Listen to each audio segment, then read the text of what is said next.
Good morning, everyone. Well, I'd like to share with you now an interesting conversation I had with my wife over breakfast. I'm picking this secluded spot to get out of the wind.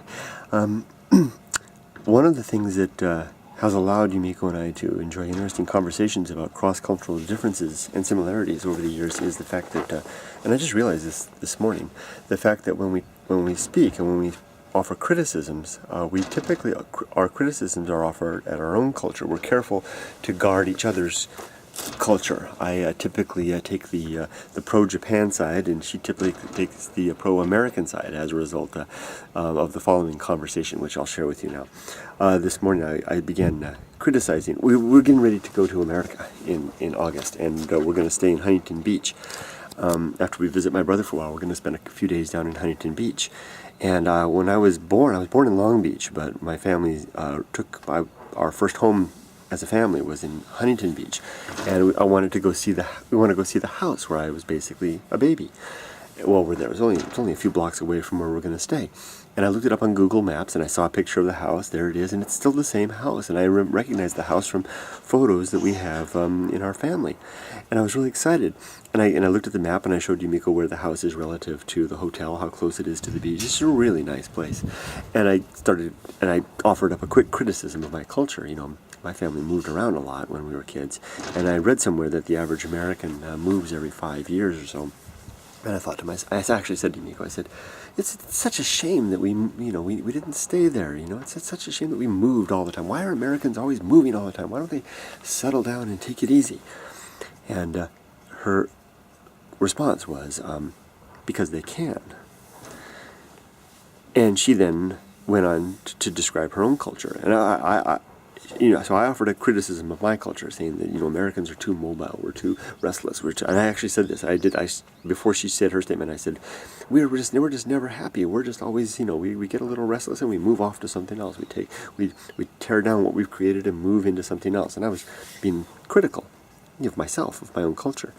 And Yumiko said, as I just said, she said, because they can. And then she went on to describe her culture. She said, here in Japan, we don't have that luxury.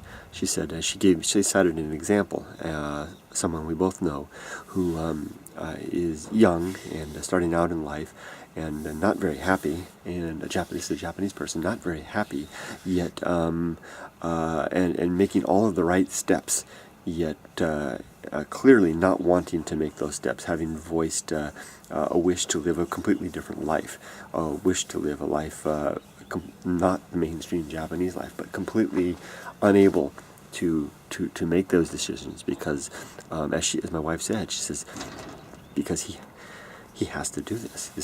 He's Japanese. He has to follow the light. So she said, sure, in Japan you will find yourself from a young age doing all the right things, getting married, having children, getting a house, getting the car, paying down your mortgage, and then retiring into a house that you've paid off and enjoying your pension and all the likes. She says, because that's what you have to do. You have no choice.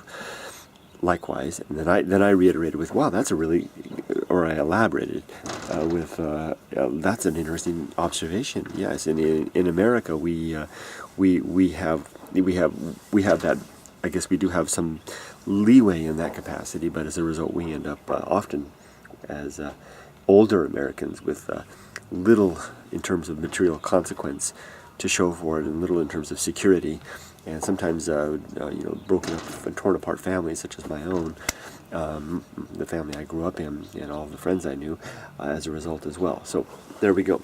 Because they can. That's what I'm going to go ahead and title this video, taking the Yumiko's observation there. But really, there's two things I wanted to point out here. One is the fact that the observations that we had over breakfast about the differences in our cultures, which are interesting in their own right, and then two, which is probably, to me, the real interesting takeaway from this video, was the discovery that I made in that maybe one of the keys to intercultural communications and relationship is to guard one another's culture, as it seems that we have, without talking about it, just simply ends up doing. I mean, I'm always careful to avoid criticizing Japan, and she's always careful to avoid criticizing America.